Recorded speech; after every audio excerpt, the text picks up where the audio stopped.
ฝ่ายแดงได้เปรียบส่วนเตี้ย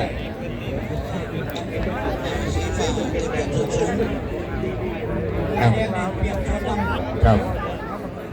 ชี้ฟ้าเป็นเปรียบ เฮ้ยบอกยกมาแล้วครับยกที่หนึ่งมาแล้วหายกเด้อคุณเด้อหายกครับนี่คือสิ่งกันเลยต้องเห็นกันแล้วว่าต้องเห็นแล้วว่านี่คือสิ่งงานคือสิ่งนี้สั่งสีสันได้ไหมห้องร้องห้องตัวกันไงเนาะ3 โลเลยตายคือมวยใหม่เพชรใหม่ยอมไปแล้วตามตลอด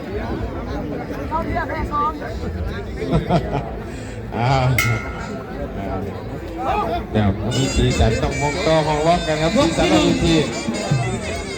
ผมแดงหัวใจไม่ต้องห่วงนะครับเป็นไปได้นี่เป็นมวยใหม่ตัวนี้เสียเปรียบพ่อ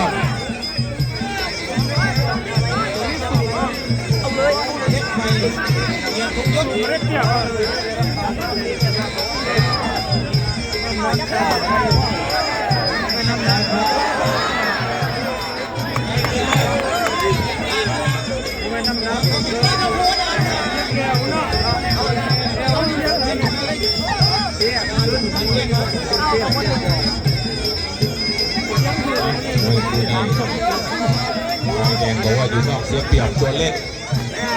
สับขาบังเอาทีนี้มาขาไปต่อไปต่อไปขึ้นเปิดไปเซนต้องเปิดไปตั้งสีสันหน่อย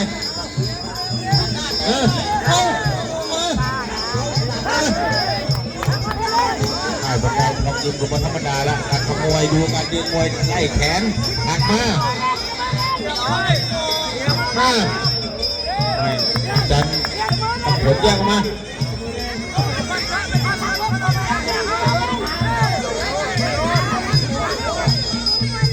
ดาดาเตะขัวโอ้โหทุกวัน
ยกขึ้นพันได้แล้วนะ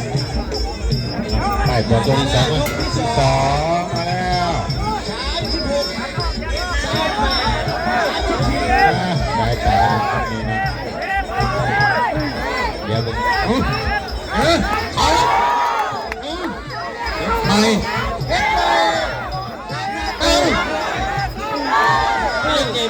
เล่นใหญ่ไม่สำคัญครับ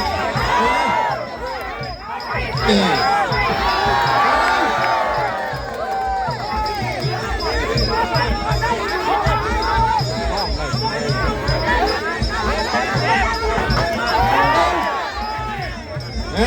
ไหนดีไป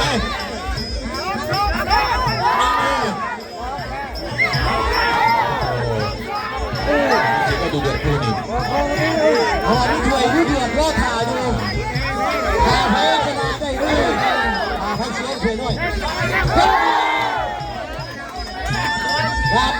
เข้ามาตีเข้าไปกรรมการไม่บอก เปิดไปตาหุ้นเปิดไปไอ้ต่อแล้วเอาละอัดหลักเป็นเม็ดหนึ่ง พอมาตีเข้าได้ดาวว่ากันไป โอ้ไม่ก็จังนี้ก็ได้สวย เป็นใจกันด้วยใจกันด้วย ตีนายกันเขาคู่แล้ว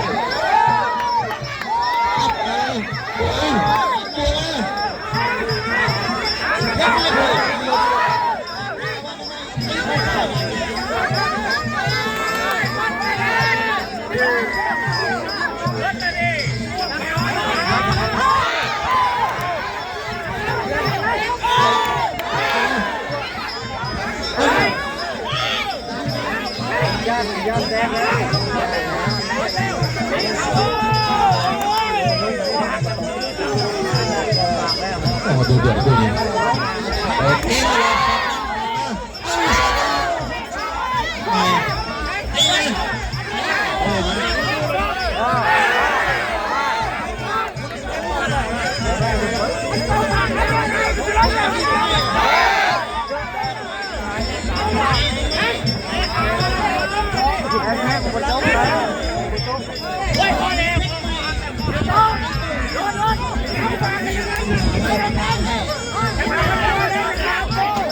เปิดเกมเดินต่อ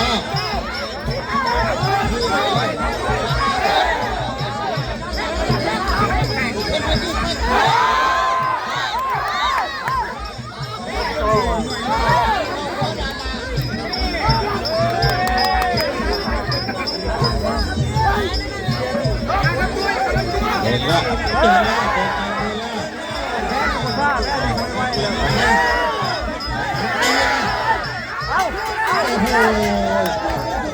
เสียงปรบมือหน่อยครับ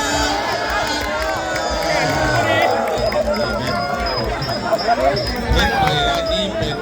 เด็กจาก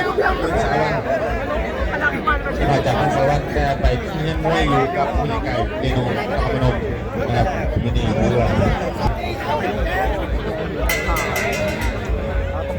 ยกที่สาม เล่นมุดตุ้งเนาะกำลังเลยพร้อมมวยประจอม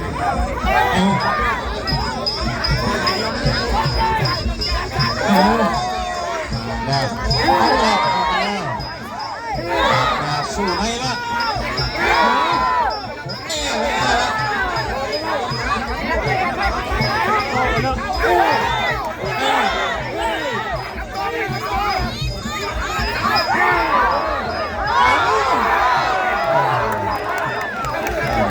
เอายังเป็นพูดนะครับถือว่าเป็นการ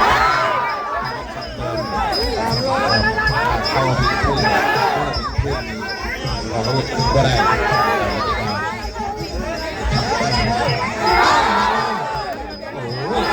สูงจังนะเอาสูง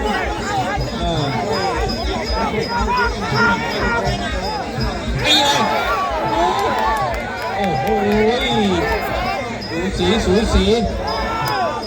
ใช้ได้เลยนะตัวนี้ใช้ได้เลย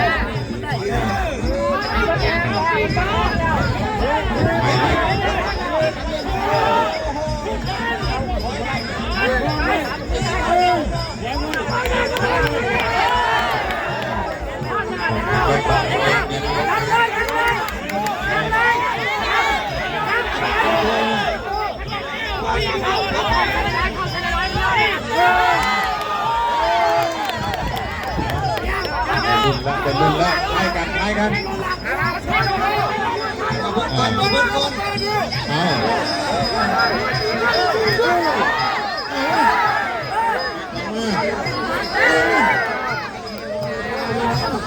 มีเวลาอีก2 ยกลงอยู่ในเป็น3ใครก็สามารถมีโอกาส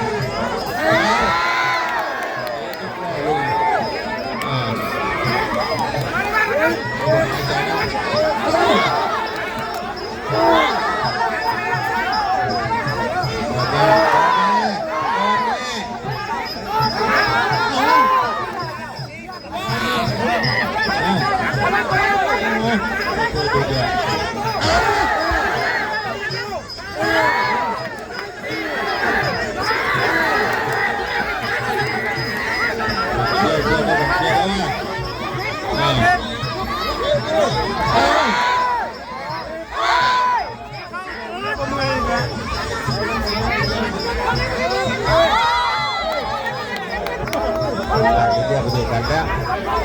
มันแล้วคุณมันแล้วเป็นไปที่สามมันจะเป็นยังไงโอ้โหลุงนั่นเดี๋ยวเลยว่าเพชรไม่ได้ดีนี่คอยหลังก็เป็นเดินนาอย่างเดียวได้ดูอย่างแน่นอนล่ะพูดดิดีไหมมึงมวยต้องเป็นแบบนี้ไหมยกสี่ยกใหม่ถอยหลังไปเลยตัดหน้าไปเลยแขนกัน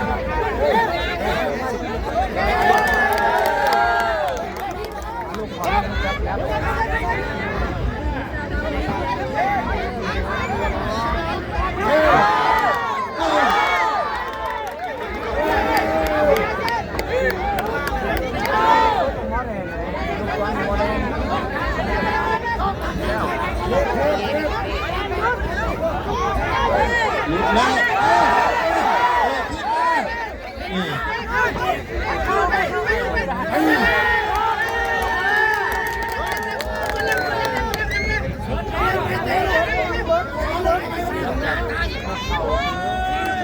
ดูที่เป็นเราครับเป็นเรา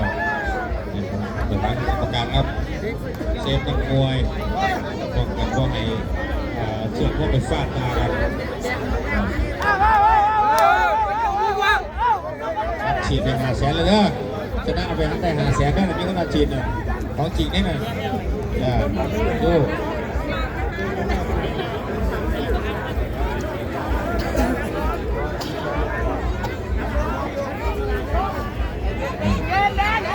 เด็ดไปเราเตียบไปหน่อยดาวมึงสาวันเอ้า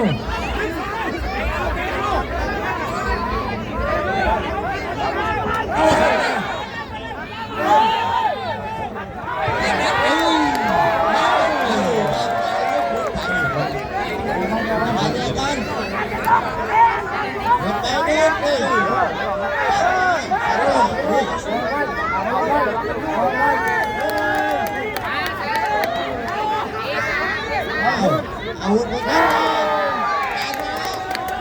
เขาหัวมันจะแน่เกิดไปเดินต่อหัวเ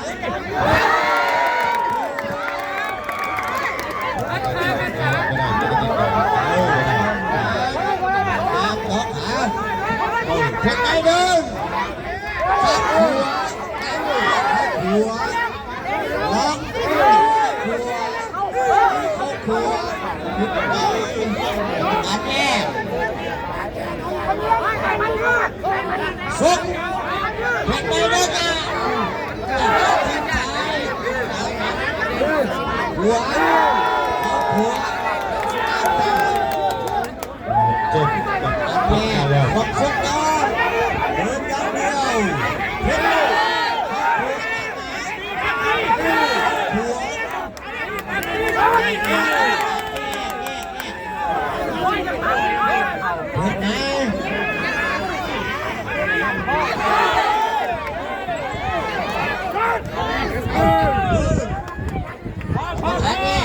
สังสรรค์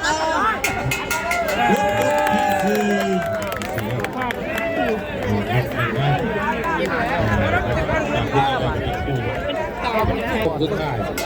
3 นาทีสุดท้ายในการเอาผู้ชนะที่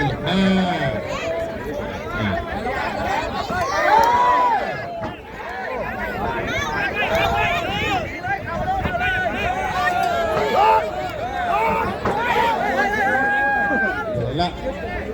สัปดาห์หน้าสุดท้าย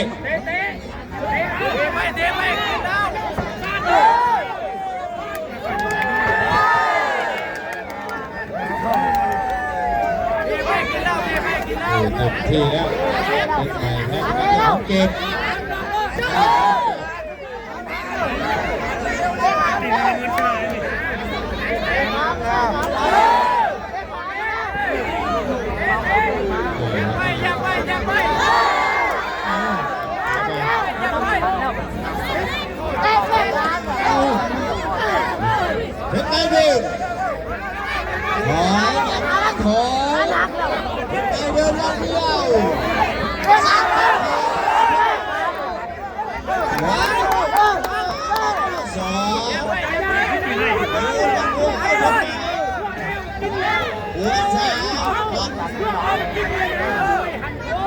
อาวุธตัวแจ้งกรรมการแยกกัน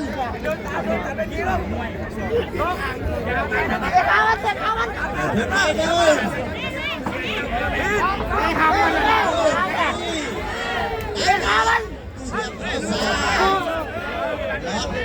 เราตัวแจ้งกรรมการแยกกัน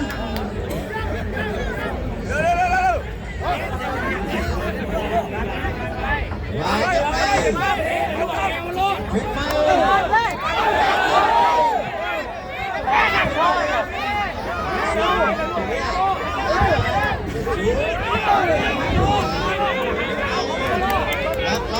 เตะกันคอเลย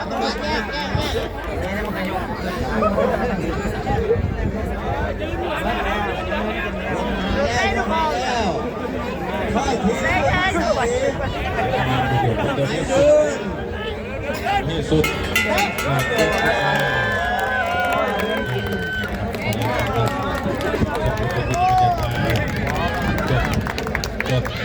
ยกสุดท้ายเราคือเพื่อนกันเป็นพี่เป็นน้องเป็นเพื่อนกันนะครับสิว่าประสบการณ์วันนี้แพ้ชนะมีเรื่องหนึ่งเรื่องของเกมกรรมการรวมคะแนนจากคณะลูกขุนอาจารย์คำพงศ์คือเป็นที่ไฟซีฟ้าก็คือดับหน้าประธานยิมประธานยิมกับสาวดีว่าอีกที่เก่าครับ40แล้วเนี่ย